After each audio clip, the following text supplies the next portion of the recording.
Ladies, was that a nice touch? Huh? Pretty good. Steve's a special guy. Anyway, we're in our afternoon session, folks. Glad a lot of you rolled back in. We are our second keynote speaker today, and we're fortunate to have Cathy Piche to join us. Cathy is Executive Vice President and Chief Operating Officer for Crown Castle. That's a big role. She has overall responsibility for Crown's tower operations and more than 25 years experience in the telecom industry. She has worked in various roles at Crown Castle, including area president, where I think you learn a lot about the entire operation. Before joining Crown Castle, Cathy held various leadership roles at American Tower. She holds a BA degree in economics from Michigan State, and this is a little twist, and a master's in urban planning and architecture from the University of Michigan. So who do you root for? Sparty. All right, there you go. Anyway, let's give a warm welcome to Cathy. Thanks again for joining us.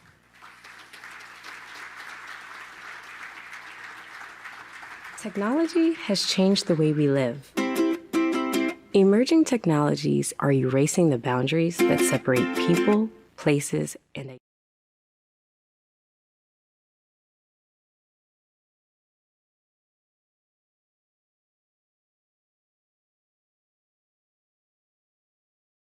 instantly delivering voice, text, and data to the devices we depend on. Small cells improve coverage and set the stage for new advancements, like the Internet of Things, smart city technologies, and 5G. Tying it together is our nationwide network of fiber, bringing the entire world to us in the blink of an eye. Here is where we find ourselves, providing the infrastructure that new innovation requires. The space where transformative ideas thrive. The connections that keep communities together, safe and growing. We're Crown Castle, the pathway to possible.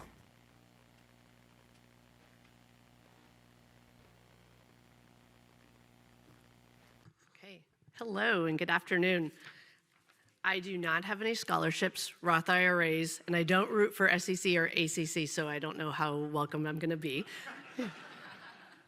But thank you for having me, and thanks for the room filling up. I like that the front seats are still open. I feel like I'm in like freshman English where nobody wants to be here, but I like that we have a big contention in the back, so we'll start sending quizzes back there soon. I also can't see anybody past like the first two rows except for you two. I see you. Because I really need my glasses for far away as I get old, unlike everybody else that needs the readers, so you all are like looking the same, so it's perfect. I'm really excited and honored to join you today, and thanks for having me.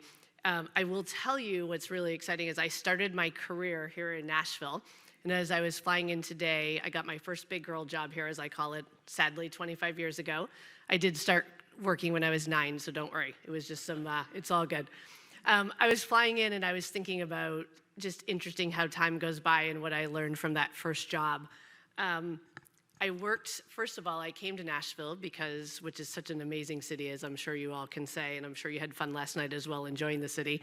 I came to Nashville. I followed a college and grad school boyfriend who worked at Fort Campbell in Clarksville and was in the special forces there, so I needed a job. And as we said, I do have an urban planning and architecture degree from Michigan. I do cheer for Spartans only. And so I came here, and I was an urban planner for 3 months. And I was making $18,000 a year, and I had no health care. And I cut my hand, and I still have the scar. And I called my mom, and I said, hey, and my mom's a nurse. I'm like, my hand's bleeding. Of course, there was no picture phones or video, so I had to describe it on the landline with the cord. And I said, hey, I think I need stitches. And she's like, oh, and I explained to her. She's like, oh, you need stitches, go to the hospital. I'm like, well, I can't go to the hospital because I don't have any health insurance. And she's like, I hear her and my dad, they're probably both on a different phone talking to me at the same time. And they're like, what do you mean you went to this, we paid for college, and then you went to this grad school thing, and you have all these student loans, and what do you mean you don't have health insurance? And I'm like, well, my job doesn't have health insurance. So quickly, my parents were on me to get a big girl job with health insurance. So I pulled out this thing called the newspaper, and if for those of you that got jobs out of the newspaper, good for you, I got one too. And so I filled out an ad to work for these new licenses that came out, these PCS licenses that, again, I had no idea what that meant. And I filled out an ad and mailed in my resume, and guess what? They called me. And interestingly, when I think about this and I think about Nashville and some of my favorite experiences, one of my future bosses, who is someone that I think about all the time, and I've learned many lessons about team leadership. So he called me, and many of you probably know him. His name is Buddy Hines. He's a Nashville and University of Tennessee favorite. So he called me up and told me to come in and interview. So for those of you that also remember, we used to work in warehouses on card tables. So I had my cool Navy interview suit and showed up at the warehouse, and we sat at a card table sitting like 4 inches from another person. Little did I know, because I was prepared for this interview, that Buddy was very upset that University of Michigan, I guess the stadium had just grown like 1,000 seats, so the UT stadium was no longer the biggest. I had no idea. But all I wanted was that job with health insurance.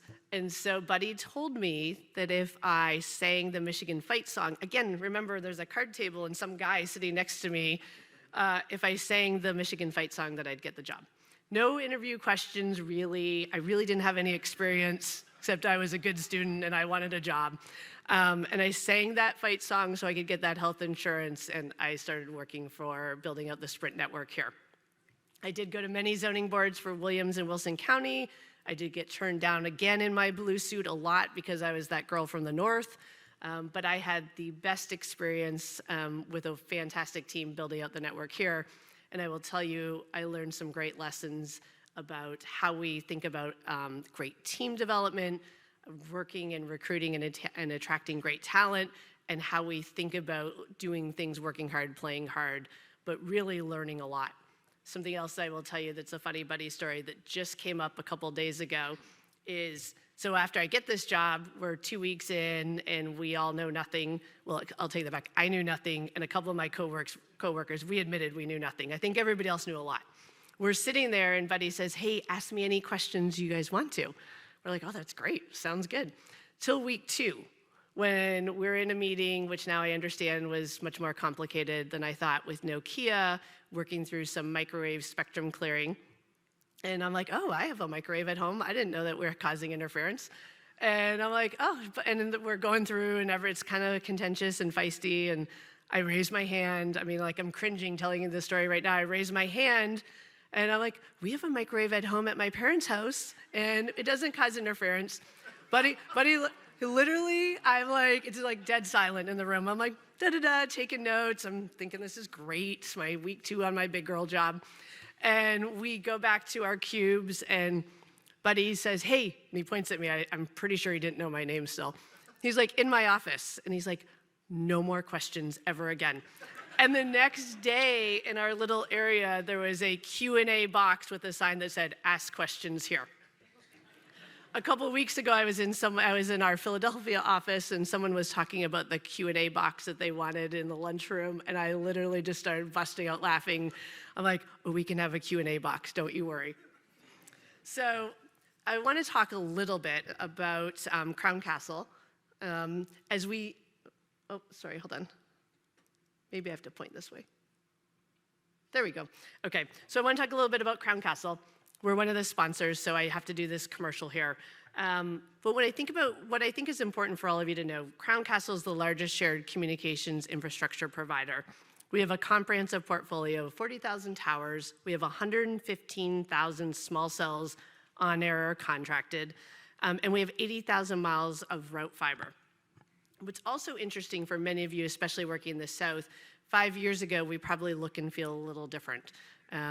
Before, we were the largest domestic US tower provider, but now we've worked on providing full network solutions for our customers when we think about the complement of all 3 assets: tower, small cell, and fiber. We work really closely with our wireless carriers, with businesses, with communities, with governments, with schools and hospital systems, all to be able to provide connectivity to our customers. And when we think about what we do today, and we've been doing this for a long time, is that we give both businesses and communities, we give them the opportunity to connect and to have access to data and technology. Let me test this out. What's interesting when you think about, sorry, we gotta move this. What's interesting is when you think about what's happening through innovation and change, and when we think about in 2027, 90% of us will have a 5G enabled handset that will continue to stream data and technology through video that's gonna require all of us to have a lot of opportunity. Oh, I think what's happening is, hold on, we're moving really quick. Let me go back. Okay, there we go. This isn't my next slide, but we'll run with it. If I wish Buddy were here right now, he'd be so proud of me. Yeah. Maybe I go this way. Oh, now it's stuck. There's a whole slide in between this that's most important.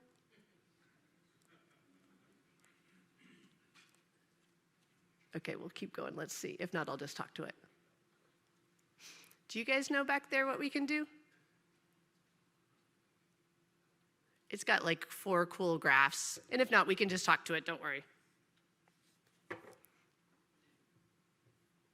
I can't see you guys. I don't know if you guys can hear me or not.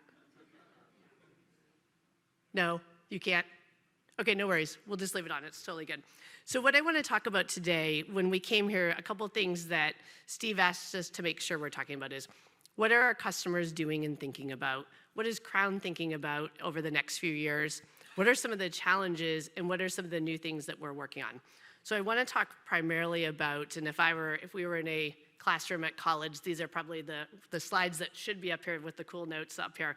We would be talking about customer demand, spend, and our spectrum allocation. So the things that I think are most important and are most exciting as we're all prepared here thinking about what is next for us as we come out of the pandemic is 4 things. When we think about our cell site growth, so over the last 10 years, our cell site growth has 3 times tripled. When we think about in 2010, the demand was 110,000 cell sites. In 2020, it was 415,000 cell sites. When we think about 2022 and 23, with our 5G use cases, that's gonna triple. The cell site growth demand has tripled in 10 years and has tons of opportunity. Secondly, what I think is really important when you're all thinking about your business and how you're positioned, when we think about wireless capital spend. The US wireless capital spend for 2022 is $36 billion. That's all of our large and small customers combined and everybody doing everything to improve data efficiency. $36 billion. In 2020, it was $20 billion, so we're up 15%. When we think about, interestingly, in the United States, we represent 4% of all activity for wireless connectivity, but yet our carriers have devoted 18% of worldwide spend to the United States. So again, when we think about opportunity and planning, we've gone up 15% from our customer spend as they think about rolling out 5G. Our mobile data usage has increased by 108%. So when we go from 2010 to 2020 to now, people are using their mobile data, when we think about video and streaming and gaming, at 108% times what they used to. And just think about for yourself. Think about how you used to use your phone. Think about how you use your devices and how your family used your devices and how that's changed. Let alone when we start to add on new use cases. The use and when we think about how this transcends into 5G, there's significant opportunity. If we think about our US wireless capital investment, we think about it coupled with our spectrum availability, and we think about the spectrum C-band auction that was sold last year, where there was a record of $82 billion spent on C-band spectrum that will enable faster speeds for 5G. The opportunities are endless for all of us. I want to try this one more time because it's a really cool slide. Oh, it's okay. We could maybe send it out too. We'll be able to send it out. I thought I'd give it a college try here. But I think that deck will be able to help you as you start to think about what our customers are doing and when we think about spend in the industry. We talked about, again, in 2027, we expect to have a 90% penetration of 5G handsets. That's Ericsson Mobility Report tells us that. And what that's important for all of us in the room is we think that there's a lot of work for us to do over the next 5 years to get to that place. There's also a lot of opportunity. This would be my second college slide I would tell you to take notes on before you kind of doze off. The most important thing is we think about densification for our small cell and tower networks continues to grow when people demand data. The more data demand there is, the more we need we need tower networks, we need small cell networks. The consumers expect that data comes fast and easy. And also what that does is it drives the need for us to bring computing closer to the edge, something we'll talk about. This again is fueled by new spectrum, it's fueled by C-band auction, it's fueled by the need for 5G deployment, and it's fueled by all of us wanting to be the leader in the United States to deploy 5G. We also see the ecosystem of some of the hyperscalers coming to play, and some of you may have interacted when we think about Amazon, AWS, and Google coming to the marketplace. And finally, as we think about new cases and demand for densification and higher data demand, we think about the influx of COVID relief bills, the infrastructure bills, and how communities, schools, and hospital networks all have changed over the pandemic. And they have such a greater demand for data, all increasing the need for the work we do here. Some other opportunities that we should all be thinking about, which we often don't when we're thinking in the future, looking back on the 3G network. The retirement or sunset of 3G networks will have a sizable impact on the work we do and how mobile devices need to change. This impacts all of us. It impacts in universities, utility companies, communities, governments, and many businesses who have work to do to think about new opportunities as how they think about what type of network they'll use. This is a really fun slide, I promise you. This is also the moneymaker. When we think about our industry committing to wireless spend and the future of wireless, we've had over $140 billion that has been committed. Oh, look at that. Yeah, here we go. Our industry is strong. So when we think about it, we've had over $140 billion that will be invested over the next 5 years. We have 4.5 million jobs that will come out of this investment when we think about what we need to do to densify networks. And this contributes to $1.5 trillion for our GDP.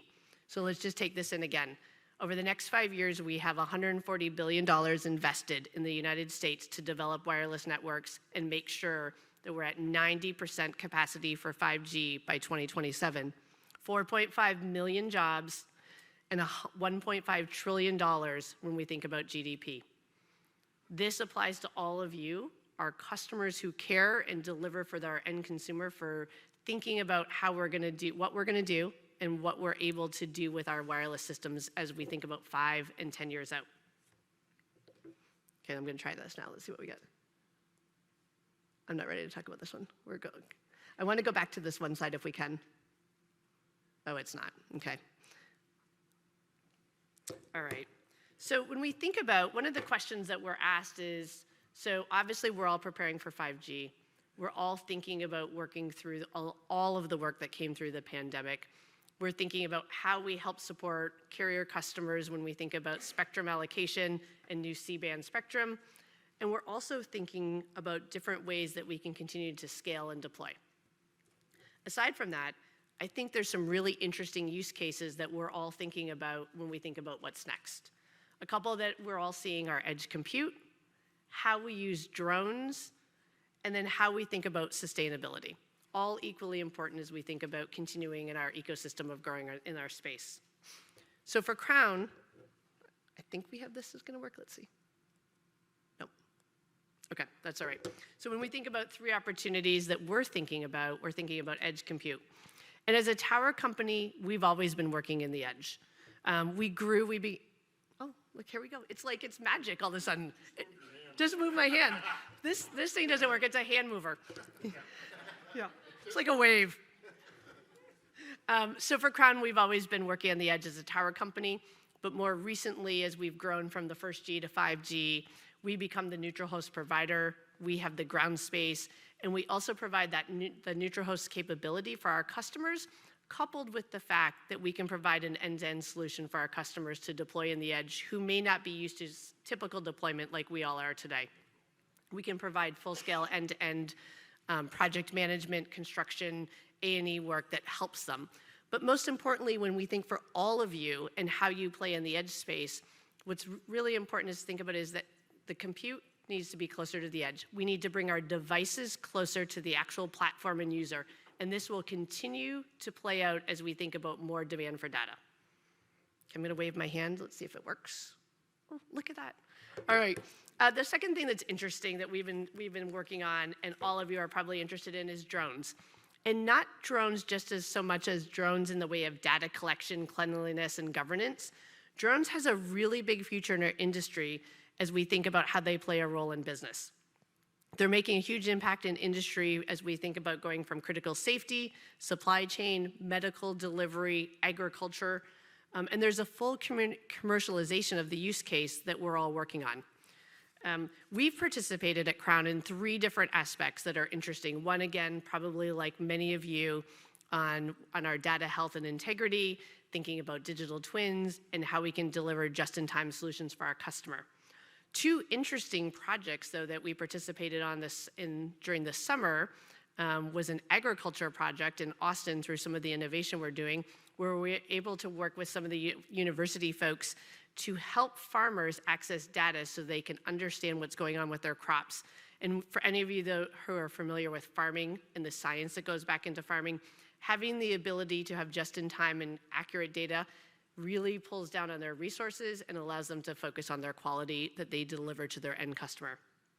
And when you think about medical deliveries, right now there's a number of test cases where they're using drones to actually deliver the critical organs for life-saving operations.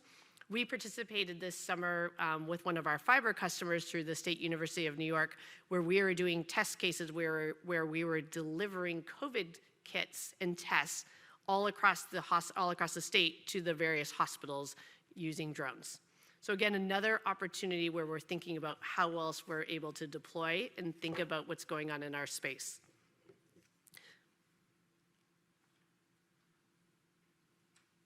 I'm gonna wave, gonna dance. One more, if there's one more. One more. No, left. So one of the other things we'll talk about, we'll get there, is sustainability. This isn't a slide, but this is also really pretty. There's, when we think about sustainability, across the industry, I'd say there is a very clear focus, especially with our customer partners, to implement solutions that really drive sustainability, help our communities, and protect our environment. As many of you know, the vast amount of emissions from all of our industry comes from electricity and power. But we applaud the efforts of our customers who are focused and committed to reach their sustainability goals. And I do want to call out 3 goals that I think are very powerful from our customers. T-Mobile has committed to reduce absolute scope 1, 2, and 3 GHG emissions 55% by 2030. AT&T is committed to reduce scope 1 and 2 GHG emissions by 63% for 2030. And Verizon commits to reduce absolute scope 1 and 2 GHG emissions 53% by 2030.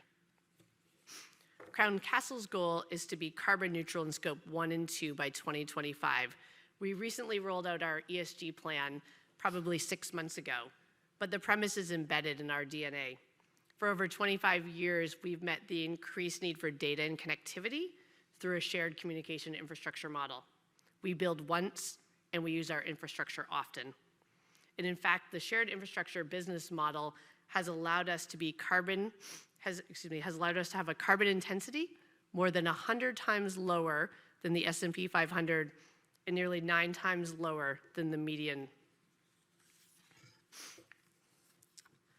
So last thing, something else that we're looking as we play in this space, and there was a cool slide on this. I like, not that one. There we go. The last thing that we're looking, we think about other opportunities, is CBRS. And I'm sure many of you are thinking about how do we all play in CBRS. CBRS stands for Citizen Broadband Radio Spectrum. It's also called the Innovation Band. And what it does is it provides a unique combination of shared small cells, and a shared wireless network, both indoor and outdoor. In partnership, in this example here, what we did was a partnership with a private building owner where we built their own private CBRS network as a neutral host, and they were able to access via 4 and 5G to have their own private network for connectivity. It's an opportunity for all of us as we think about what's next through this spectrum allocation as well. And it's been a really fun project. We've done a trial in California, and we've done this large trial we've turned it over to the customer, and it's been very successful. So it kind of in kind of closing out, I would say as we think about the industry, we think about our customers' activity, we think about 5G, we think about demand for data, we think about demand for all the other things that 5G will bring with the improved speed and quality of the data. There's so much that's in front of us. And I think about as you guys are touring around yesterday and today and tomorrow, coming out of the pandemic and thinking about how we were able to be very successful working from our dining room tables, but thinking about what's next for us. I think that the opportunity is endless. It does remind me when I was preparing and thinking about in the late 90s, early 2000s, when we had the release of many new licenses, as we have the release of new spectrum. We have capital spend and commitment from our carrier customers. We have new technology that must be deployed to be competitive internationally. And we have the ability for many new use cases beyond our phone and beyond our iPad. And when you all think about what's next for you, I think some of the amazing opportunities that we have around, again, investment, the FCC spectrum that's behind us, technology, there's also an opportunity, I think, for when we know that our customers have the technology they want to roll out, there's also an opportunity for all of us to think about how do we partner together? How do we think about for ourselves and for our business, how do we want to scale? How do we want to focus? And how do we become agile to be really nimble to think about what's next for our customers? So I would say, if I had to look out and when I think about the horizon, it is very, very big and broad and bright. And I think where some of the learning that we've taken over especially the last few years is then what do we do next with this opportunity? And I think this is a great opportunity for all of you as you're connecting and reconnecting with many of the partners that you know, is what do we do next? How do we delight our customer? How do we live into something we've done so well? And frankly, how do we take some of the learning lessons we've had while working at our dining room table over the last 2 years to continue to be even better? I think that's the most important thing for all of us. You all are doing a great job at what you do. And how do we live into being better? And what do you want as a reset for the next set of opportunities when we think about all the commitment that's out there for the next 5 years? So I would say it's a great time to be in this place. And I think it's a great opportunity with the technology that we've committed to deliver for our customers. So with that, I'm open to questions. We got a little short because we lost some of the slides, but I'm happy if anybody has any questions to take any. Because you have about do you have 4 minutes? Oh, yeah, we have time. Okay, Cathy. great. Yeah. I got 8 minutes. We have 8 minutes. 8 minutes. We got a good crowd here. Let's fire off some questions. And if you don't, it's totally okay. I'll send out the real slides. Even if it's about Michigan State football. How's that? Yeah.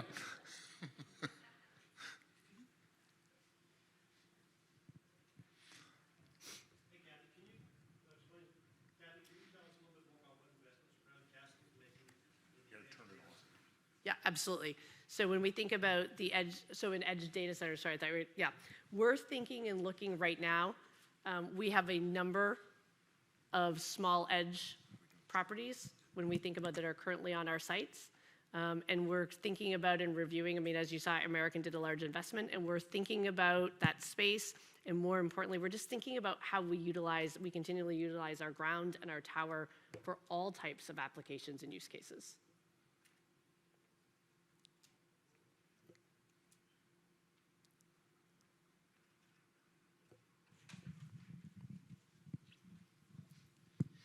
So is it true that Buddy Hines asked you to sing the Michigan State fight song during your interview?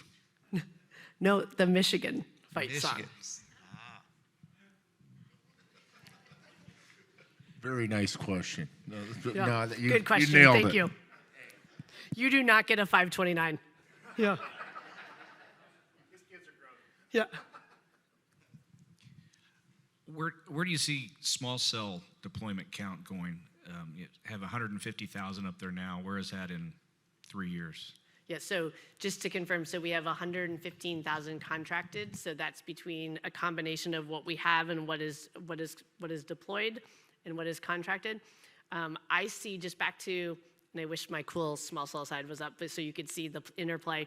But I think there's absolutely, when you think about densification and the need to improve connectivity, especially in urban dense core, and frankly, we're seeing a significant amount of activity in what I would call like the, we have our top, 32 NFL cities, but we have a significant amount of activity in suburban markets, in markets that are more BTA-like activity. So I think it absolutely continues to grow.